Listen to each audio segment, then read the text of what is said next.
Assalamualaikum warahmatullahi wabarakatuh. Bismillahirrahmanirrahim. Wassalatu wassalamu ala Rasulillah wa ala alihi wa sahbihi wa wala. Amma ba'du. Jamaah salim yang mudah-mudahan kita semua selalu dimudahkan dan diberikan hidayah kepada Allah Subhanahu wa taala.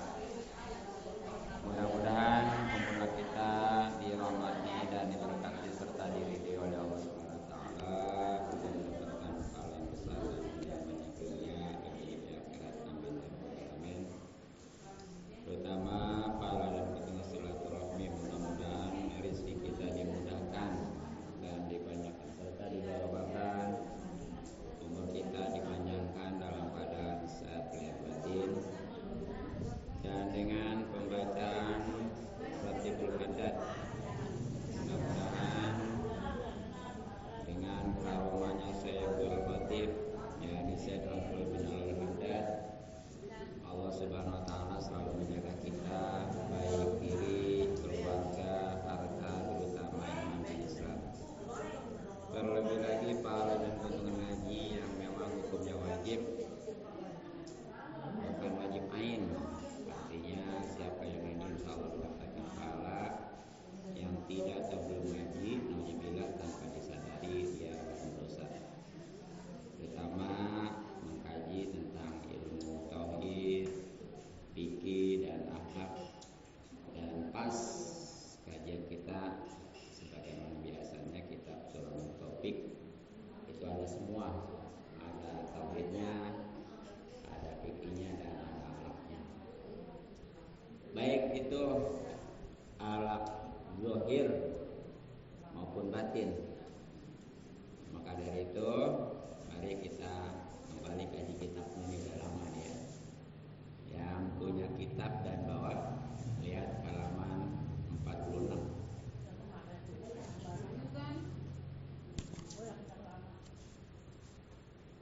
Selang dulu ini ya. Halaman 46 baris ke-4 dari bawah. Sekali lagi halaman 46 baris ke-4 dari bawah. Tepatnya di situ ada wajilan. Qala al-musannif rahimahullah ta'ala wa nafa'ana bi wa amalan bi asari. Amin ya rabbal alamin. Bisiril Fatihah. A'udzu billahi minasyaitonir rajim. Bismillahirrahmanirrahim. Alhamdulillahi rabbil alamin. Arrahmanir rahim. Maliki yaumiddin. Iyyaka na'budu wa iyyaka nasta'in. Ihdinas siratal mustaqim. Siratal ladzina an'amta 'alaihim ghairil maghdubi 'alaihim waladdallin.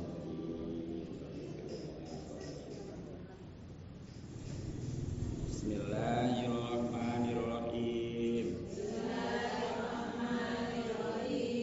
Wajilan, pahur, muspikon, aringgis, min khasyatillahi ta'ala,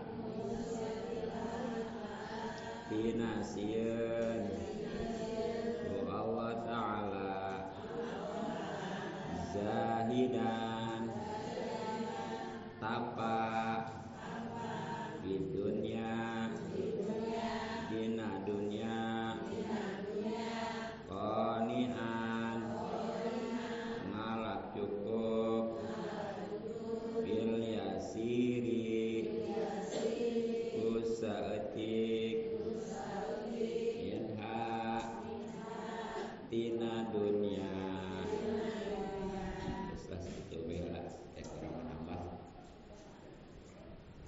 Masih tentang sifat-sifat yang terpuji yang hubungannya dengan hati. Ini wajib kita harus memiliki, dan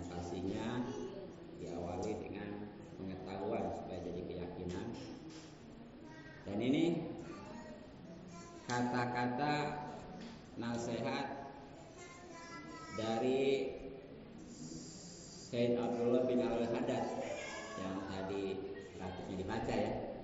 Jadi beliau di samping ahli wirid juga banyak mengarang kitab. Nah, di antaranya kitab Nasawi Dunia ya, banyak pokoknya. Nah, termasuk di sini juga dikutip nih oleh pengarang kitab Sulamun Topik. Nah, di antaranya sifat yang wajib yang hubungan dengan hati ini wajib dimiliki oleh seorang yang beriman baik laki-laki maupun perempuan. Sebagaimana ini adalah wajilan. Apa wajilan? Paul. Kalau bahasa jadinya apa Paul? Paul itu takut, semacam takut ya. Iya. Maksudnya gimana sih? Khawatir gitu ya. Khawatir dari apa? Takut dari apa? Itu takut terjerumusnya kepada kebinasaan. Baik itu diri, harta, keluarga, terutama iman dan Islam ya. Makanya caranya gimana? Ya pokok semua kerusakan adalah dari kemaksiatan. Makanya kalau kita pengen selamat selalu ya, itu berusaha untuk selalu ibadah kepada Allah Subhanahu Wa Taala, ditambah lagi dengan mohon perlindungan. Nah di antaranya itulah dengan kita wirid tatib tadi. Makanya kalau bisa main jangan cuma hari Senin aja tuh. Itu kalau maghrib baca sendiri ya, daripada ya nganggur ataupun kemana-mana. Ya ingat tuh waktu maghrib sampai itu waktu berkah, jangan disia-siakan. Makanya tuh orang-orang yang ngajar ngaji biasanya habis maghrib ya. Cuma kadang-kadang di kampung disayangkan sekali habis maghrib itu dipakai tahlil selamatan. Di sini kalau selamatan habis maghrib tapi sisa. Ya. Jadi yang bagus mah habis sisa. Apalagi kalau tahlil kematian. Jadi dia kan kalau habis sisa mah udah sholat udah apa ya. Jadi bari nemenin juga itu serta aja ya, mulamalah juga enak kan, sholat udah bahkan di awal waktu berjamaah ya. Dan yang paling serba salahnya nih ustadz yang ngajar ngaji mau ikut selamatan ngaji diperain ya enggak? Benar. Kalau ngikut selamatan dia ngajar aja diomongin. Benar. Iya, dan juga tabungan jasa, tetangga meninggal, kamu kali-kali acar. Padahal mah salut saya nih, kalau ada ustadz guru ngaji, ya, sebagaimana biasanya kan biasanya habis maghrib, di mana-mana ya. Kalau udah kematian dia nggak tahlil, tapi bukan berarti dia mau ngajarin mah. Tetap ngajar dia, saya salut. Apa sebabnya? Sebab dia benar-benar istiqomah. Dan juga hukumnya beda nih. Kalau ngajar ngaji mah wajib, jelas.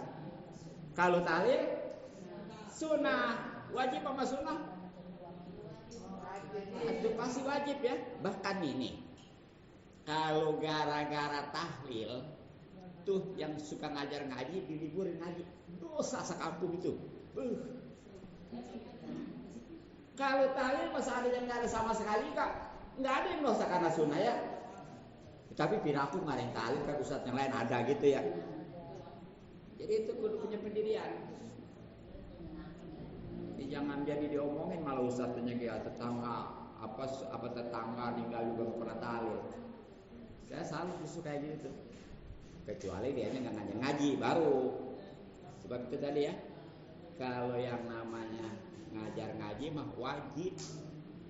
Kalau tahlil mah sunnah. Dan ini kalau wajib ini mungkin ya semua orang dosa. Kalau wajib kifayah, kan kita belajar itu pun kalau dia ngajinya belajar selain Fatihah. Nih, pokoknya biasa nih, yang lain selain Fatihah nih ngajarinnya ya. Itu wajib kifayah juga itu. Kalau memang guru ngajinya ngajarin Fatihah, bahkan segala syarat rukunnya, sholat umpamanya, itu wajib ain. Nah, lagi wajib kifayah aja umumnya selain Fatihah dan ngajarin rukun-rukun sholat tuh, itu wajib kifayah. Kalau nggak ada sama sekali di kampung itu, karena diliburin sama ustadznya, karena gara-gara tali, dosa semua sekampung. Gitu ya, makanya gadanya tuh kalau ada kematian, ustadz itu nggak ikut talil. Gadanya mah udah omongin aja, Ustadz. Ya dah, karena ustadz mengajar ngaji, ya saya juga maklum. Ya udah, terusin aja ngajar ngaji. Bahkan kalau perlu mah kalau memang giliran ada berkat malam apa? Malam ketiga sama malam ketujuh ya. Kirimin berkatnya, kirimin amplopnya. Mantap itu ya. Gitu kan kadang-kadang ya. Malam itu kalau nggak ada dia dosa semua itu. Masalah ya. Jadi ini, ya bahkan kan itu nantinya kalau udah jadi suatu kemungkaratan karena dosa, itu nanti ajabnya ya untuk keseluruhan. Tadi dosanya juga udah ketahuan kan ya, begitu. Ya, makanya nih. Dan juga muspikon, kudu dia ini aringgis. Aringgis itu bahasanya kalau bahasa ini mah apa namanya lebih lagi gitu ya. Takut juga sama sebenarnya kalau wajilan mah tadi khawatir. Kalau khawatir mah istilahnya belum terjadi, waspada ya. Kalau takut mah udah ngedeketin jasa. Gitu. Nah cuma takut kepada Allah dengan takut kepada yang lainnya beda. Kalau takut kepada yang lain selain Allah seperti takut kepada macan, kepada anjing. Kira-kira kita nggak deketin tak lari? Lari, iya benar. Tapi kalau ke Allah mah bukan lari, malah deketin. Jadi bedanya tuh kan biasa setiap takut itu kita kan menghindar, lari, menjauh ya. Justru kalau takut ke Allah mah mendekat. Salah kalau kita mah takut ke Allah lah, jauh, kabur, nggak mau ibadah, nggak berarti salah. Itu. Nah, jadi kalau memang dia takut kepada Allah, buktikan untuk ibadah. Dan tadi memang antisipasi supaya kita nggak binasa, itulah caranya dengan ibadah insya Allah.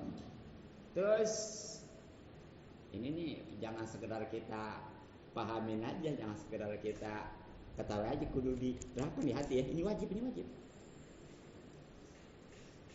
Kemudian zahidan, tapak. Apa tapak? Bukannya yang kayak orang pokoknya 7 hari 7 malam tapa dibunuh, bukan gitu. Tapa ini kalau kayak ini mah apa? Jadi nahan. Puasa. Iya, kayak semacam puasa. Iya. Cuma di sini maksudnya tapa itu di dalam hal dunia. Jadi bukannya karena tujuan tertentu, justru dia tapa dari dunia ini. Maksudnya gimana? Jadi dia ini apa namanya? Oke lah, bukan berarti di sini ngelarang kaya ya. Jadi dari sini bukan berarti nggak boleh kaya. Kaya mau boleh. Justru dengan kaya nanti kita bisa ngebantu orang ya. Bisa ngebangun masjid, bisa ngebangun musola, bisa ngebangun pesantren, bisa ngebantuin orang-orang kekurangan. Ya ntar lagi kan momennya umpamanya lebaran yatim atau bisa nyantunin ya. Tapi ngomong-ngomong lebaran yatim itu jangan cuma Muharram doang, emang yatim makanya setahun sekali gitu. Kalau ada mah yang bagus setiap minggu, atau kalau lebih bagus setiap hari itu ya kalau ada mah ya. Jangan ini mah lebaran yatim doang. Ada yang yatim, itu kasihan saya kalau suka bikin anak yatim ya, dia Masya Allah kalau hanya sekedar disantuin setahun sekali. Siap, udah gitu diundang jauh-jauh gitu ya, acaranya panjang. Yang barang diaplopin berapa, 50.000, astagfirullahaladzim. Bagusnya mah tuh yatim udah diantarin ke rumahnya. Sekarang anak-anak ini sih ya, apalagi mau zaman pilkada ini nih kadang-kadang suka dikumpul-kumpulin. Ya cari simpati ya gitu. Ya walaupun itu bagus tapi nggak ada pahalanya gitu. Gara-gara dia pengen dapat simpati itu. Ayam kasohor gitu. Gitu ya. Ya emang tuh yang bagus mah. Kalau mau suruh datang ke rumah jangan rame-rame, apalagi tadi ada acara-acara begituan ya. Enggak. Ya memang rumah yang ada anak yatim ini kalau nggak doa ya, itu doanya langsung tembus. Bagaimana katanya anak yatim belum bisa ngedoa, kita yang nggak doa, yatim yang ngaminin gitu. Makanya kalau yang orang itu anak-anak sengaja ngundang yatim ya. Enggak banyak banget, dia nggak doa sedikit aja. Pokoknya robana hati nanti di sana belajar tasawufin aja berat, nanti yatim yang ngaminin. Udah gitu doang, udah kasih amplop kayak gitu. Nah, semua ini mau anak-anak acara sampai siang anak yatim udah jauh kepanasan. Orang di amplop ini 50.000, semua nyantunin. Iya, termasuk jandanya aja. Iya, serame-rame. Ya sebab biasanya kalau rame-rame biasanya kesan gimana sih ya? Iya. Nah, termasuknya yang harus disantunin janda-janda tua ya. Janda-janda tua. Ah. Iya. Kalau janda muda diapain? Tuh dengerin toh. Jadi janda tua santunin, janda muda kawinin pas tuh ya. Udah gitu, jadi kalau kita kaya enak. Nah, jadi bukan nggak boleh kaya, tapi nih jangan dicintain harta mah. Ini maksud hidup yang dicintain. Sebab banyak wali-wali Allah bahkan nabi ya orang kaya kan. Mungkin pernah dengar ataupun pernah baca sejarahnya Nabi Sulaiman kurang bagaimana kayanya ya. Zaman wali sahabat khususnya Abdurrahman bin Auf itu orang kaya nggak menutup kemungkinan untuk jadi orang mulia, asal tadi harta mah jangan dicintain. Pegang aja pegang, jangan dimasukin ke hati. Kalau dimasukin ke hati mentarnya kalau hilang, jangankan banyak, sedikit juga sakit. Sakit gering. Sakit gering et oke. Sakit hati maksudnya. Oh. Gitu. Benar lah.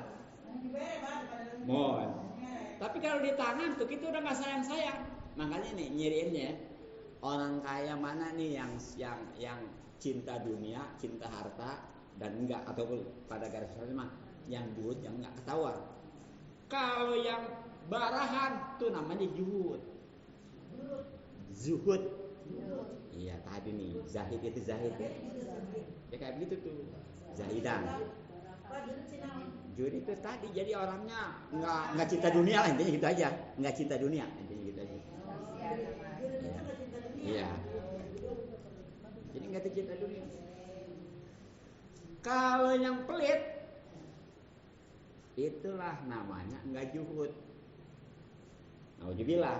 Nah kira-kira nih orang oh ibu mah barahan. Amin. Ibu mah alhamdulillah ya. Nah kira-kira nih orang kaya banyaknya itu pelit barahan. Ya. Iya banyak kan ya. Padahal itu ya rezeki itu kan udah di sekarang pakai kayak ibu aja teh gak mau tempe ke dia kan. Dibawakan silin 2 ya. 2 kirit kan. Seminggu sekali itu mantapnya saja. Bisa jalan gitu. Oh. Gitu ya. Iya. Jadi nih kalau orang barangan ya, kita waktu lahir bawa apa?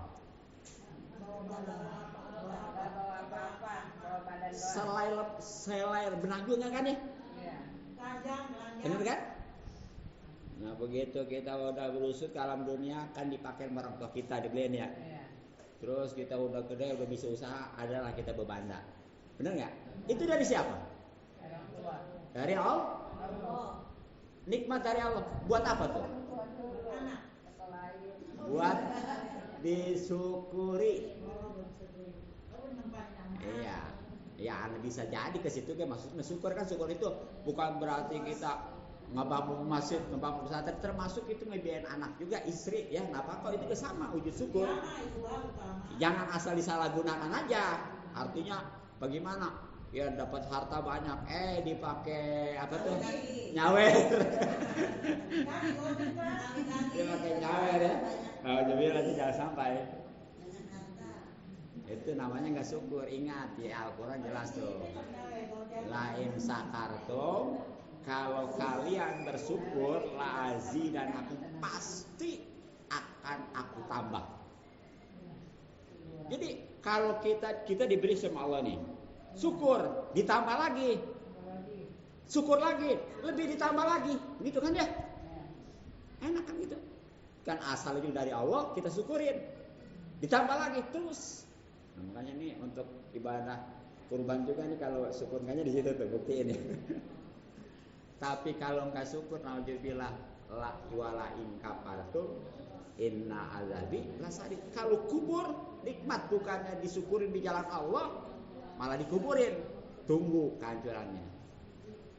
Hati ya. Terus tuh itu namanya zuhud. Kemudian qani'an.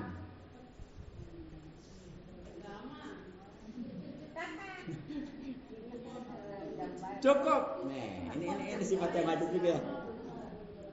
Enggak, ini cerita lain ngerekam biar bisa kekirim nih. Sebab kalau di atas durasi 30 menit nggak bisa kekirim. Ini udah beberapa kali saya nyoba di atas 30 menit nggak bisa kekirim. Akhirnya nggak jadi YouTube. Jadi ini udah jadi YouTube 30 menit. Ntar disambung lagi gitu maksudnya. Ya, ini dulu tuh. Kayaknya udah ada nih. Ya, gitu ya. Terus, ntar dulu. Udah lewat, enggak belum. Terus, qani'an. Ngalap cukup. Apa ngalap cukup? Merasa cukup. Bil yasiri dengan yang sedikit pindah dari dunia. Nih, ini wajib nih. Kita harus miliki hati kita. Ini dari hati ya. Jadi merasa cukup itu bukan dari kita sikap, bukan dari kata-kata, tapi dari hati.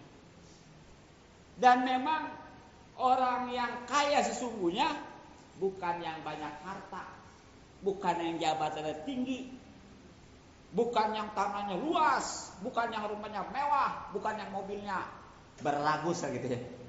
Tapi yang merasa cukup. Itu sebab buktinya nggak sedikit orang kaya bahkan pejabat karena nggak merasa cukup ngapain? Korupsi. Itu pintar kata-kata ibu deh. Itu kan? Nggak merasa cukup. Ya, makanya itu orang-orang yang korupsi itu nggak merasa cukup, kasihan dia. Jadi yang hakiki mah kaya itu yang merasa cukup. Dan memang hidupnya masih dengan cukup daripada lebih ya. Kadang-kadang lebih mah disalahgunakan. Benar. Karena merasa lebih, tadi dipakai poya-poya bahkan naudzubillah sampai dipakai maksiat. Emang orang-orang yang maksiat emang karena apa? Kan ada kan? Yang zina karena punya duit kan? Yang judi karena punya duit. Yang minuman karena ada duit ya. Coba kalau enggak lah. Makanya ini kalau Entah, kudu merasa cukup enak. Emang hidup mah merasa cukup enak. Kita pengen beli motor, cukup, enak nggak? Pengen beli mobil, cukup, enak. Pengen berangkat haji, cukup, enak kan? Walaupun orang kaya banyak, kalau nggak merasa cukup, tetap aja. Contoh, uang 100 juta banyak nggak? Kalau beli mobil baru, cukup nggak? Galau kan masih ya? Itu makanya kalau sedikit mah enak kita. Jadi, antuk beli aja beli, nggak mau, bagaimana ya? Enak itu. Tapi insya Allah kalau memang kita dari dasarnya ya disyukurin, apapun yang kita inginkan nanti insya Allah dimudahkan, gitu ya, dicukupkan. Jadi kalau udah cukup mah kita enak. Hisaban juga nanti nggak terlalu, sebab dunia mah kan bakalannya ya ditanya depannya sama belakangnya. Maksud gimana? Depannya ditanya dari mana dapatnya. Kalau memang boleh halal, alhamdulillah lulus. Tadi dulu belum lulus. Tapi kalau umpamanya didapatkan dari yang haram, udah pelanggaran ya. Nah nanti belakang juga ditanya lagi. Setelah dapat dikemanain nih? Apakah dipakai di jalan yang halal, apa yang haram? Karena kadang-kadang gini, ada orang yang dapatnya dari halal, tapi kesononya dipakai maksiat, bener. Contoh tadi tuh, padahal dia boleh dagang, boleh kerja, tapi dipakai nyawer, dipakai judi. Nauzubillah min. Ada sebaliknya, dapatnya boleh haram, terus dikeluarinya buat maksiat. Bagaimana salah? Ya dikeluarinya buat ibadah. Bahasanya cuci tangan. Ya. Anak-anak kadang-kadang boleh yang punya nipu, boleh korupsi, dipakai ngebangun masjid, dipakai ngebangun pesantren, dipakai santunan. Nih, orang yang sedekah dari barang yang haram itu ibarat nyuci pakaian kotor, tadinya kotor doang nih, sama air kencing. Kira-kira gimana? Atau bu najis nggak pakai sholat, kan tadinya cuma kotor doang. Nih pakaian kotor kalau nggak najis mah masih boleh dipakai sholat, masih sah. Oh padahal udah double nih. Bahkan yang di sawah, dari sawah tuh ya, kan kotor tuh lumpur ya. Kalau nggak ada najis mah, kalau betul dia sholat nggak apa-apa pakai itu. Yang penting nggak najis. Tapi kalau ada najis walaupun sedikit, walaupun itu masih baru, masih wangi, masih rapi, tetap aja. Lebaran umpamanya nih pakaian padahal baru beli, terus disetrika, pakai parfum, diompolin sama anak, sedikit mah, sah nggak pakai sholat? Kagak. Jadi walaupun bagaimanapun itu nggak diterima, nggak ada istilah cuci tangan lah gitu ya. Menang, pertama. Oh ya makan ngomong sah gitu. Baik. Emang sih. Kayak gitu.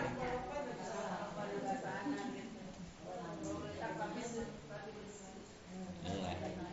Kayak gitu. Nah, apalagi nih kalau pakai ibadah haji, gitu. Kan banyak tuh ya orang-orang artis umpamanya ya. Boleh gitulah pokoknya. Pakai berangkat haji, pakai berangkat umroh. Nah itu nggak bakal makbul kalau umroh mah, nggak bakal makbul kalau haji mah. Orang umroh pengen makbul, orang haji pengen makbul, sebab nggak ada pahalanya kecuali surga kan ya. Semua pasti pengen. Tapi gara-gara hartanya itu dari yang haram, tetap nggak bakal bisa. Makanya bicara haji mabrur itu nih ya, mudah-mudahan jamaah haji tahun ini semuanya lah pada mabrur gitu ya. Iya. Haji mabrur itu kan ada cirinya, ada caranya ya. Ya caranya manasiknya itu dikuasai, terutama ONH-nya dari yang halal. Cirinya habis berangkat hajinya berubah. Kalau yang tadinya belum sholat, pulang haji, alhamdulillah rajin sholat. Yang tadinya umpamanya hanya sholat wajib, pulang haji ditambah dengan kesunahan. Yang tadinya sholat di rumah aja ya, ya kalau laki perempuan mah rumah aja lah. Sekarang mau ke musola, ke masjid berjamaah lah pokoknya mah, itu baru mabrur. Tapi kalau mungkin sebelumnya haji dia sholat padahal mah, pulang mah nggak sholat, bahkan itu mah sebutannya udah bukan haji, apa? Haji. Iya kan orang kalau kaidah nih ya, kaidah. Jadi kalau barang bagus 2 kali jelek. Ngerti? Sebaliknya kalau barang jelek 2 kali jadi bagus. Contoh, haji bagus enggak? Kalau haji jelek. Apa sebabnya? Haji sih. Udahlah, asal udah haji aja sudah jelek tuh ya. Iya, itu mah kesannya ngadu ayam kayak gitu ya. Yang main jablay kayak apa gitu ya. Itu udah jelek tuh haji. Iya, jelek. Tapi kalau dikasih tahu nggak apa-apa.